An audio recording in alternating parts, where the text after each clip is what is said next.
Hi, welcome to Learning Monkey. I am Vikram.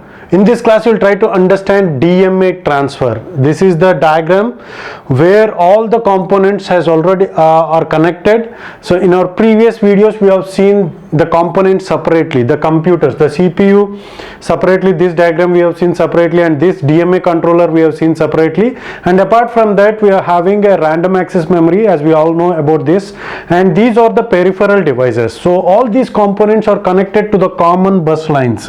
So all these components, see here, all these components, memory, CPU and DMA controller are connected to the address line, data line, and to the data line of the the peripheral devices are also connected.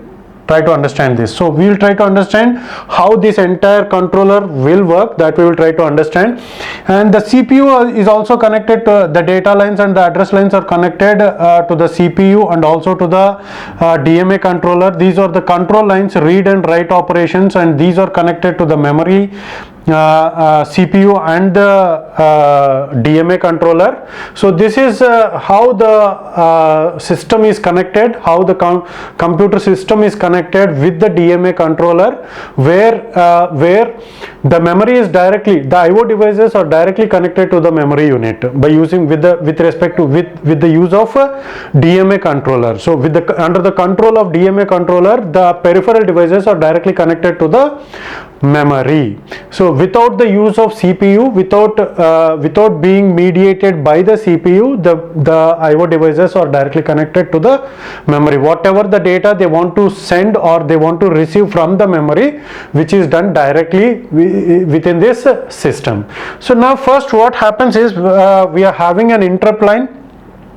Whenever the IO device is ready for transfer, whenever the IO device wants to transfer, what it will do is it will send an interrupt, and this interrupt signal is transferred to the CPU. So after receiving the interrupt signal, what the CPU will do is it will initialize the DMA resistors. So what are the resistors that we have in the DMA? We have covered it in our previous video. So they are address resistor.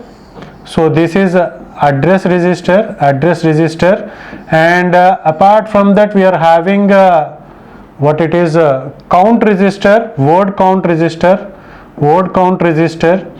and another resistor is what we call it as control resistor. So these are the resistors that we have. So these resistors will get initialized by the CPU whenever the interrupt is received to the CPU.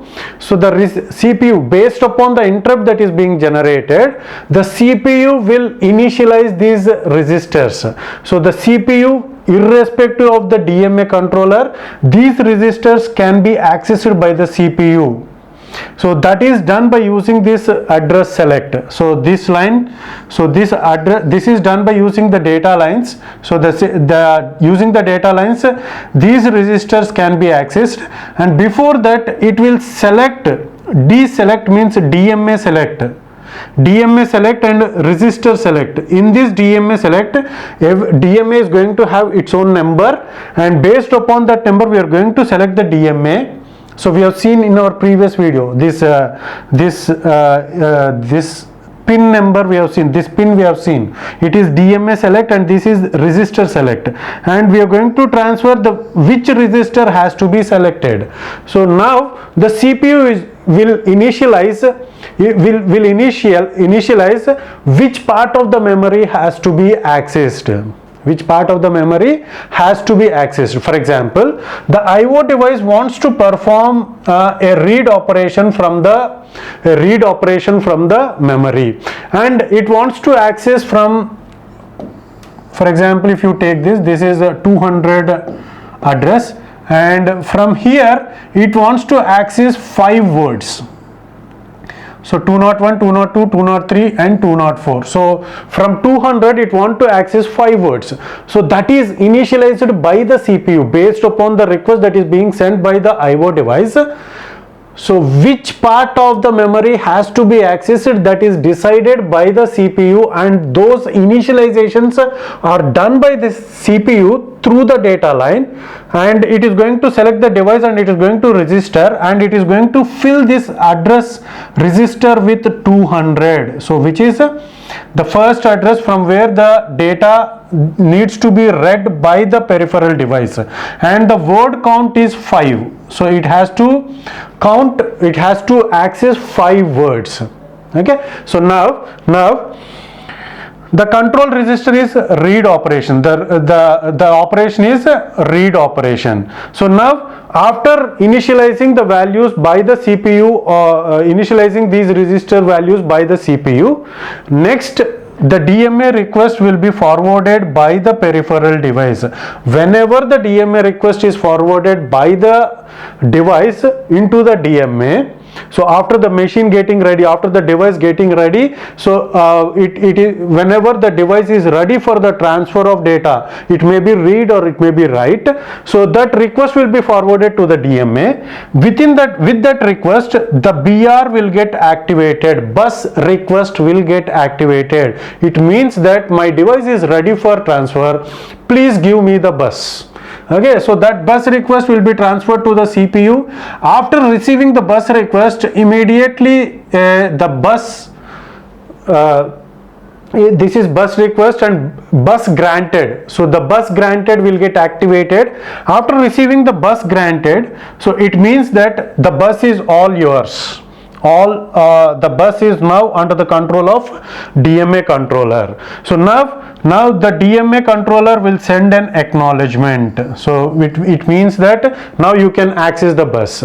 With that, what the peripheral device will do is, it is going to access this word.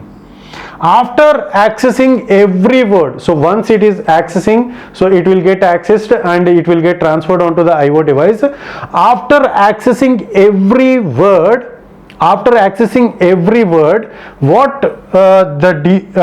device will do is, so what the DMA controller will do is, it is going to increment the next address. So 201, it will get incremented, and it is going to decrement the word count. So once one of the word has been accessed, so the number of words that it has to access is 4 words. The next word is going to be 201. So with that, and after doing all these things, so the DMA controller, after incrementing the address register and after decrementing the word count, the DMA controller is going to check for the word count 0 or not. Whether the word count is 0 or not, it is going to check. 0 means there are no words to be accessed. Okay, so now it is going to check for word count, it is not 0. So immediately what it will do is, it will check for the DMA request. So for every word it has to request the DMA. The peripheral has to request the DMA. If the request is not received, if it is faster device, after copying the content onto the IO, immediately the DMA request will be forwarded. But if it is slower device, so the faster devices like what we call it as a hard disk can copy the contents very fast. So after copying the word, immediately the DMA request will be forwarded to the DMA controller. But if it is a keyboard is going to be very slower device, it will take some time. So in order not to waste the time, what the DMA controller will do is, if it is a slow device, it will immediately send bus request to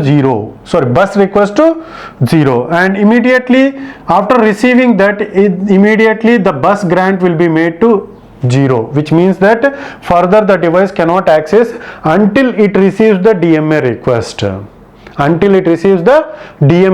After that, after some time, whenever the peripheral is ready for the transfer, it may be read or write. So what the peripheral device will do is, it will again send the DMA request. On receiving, again the bus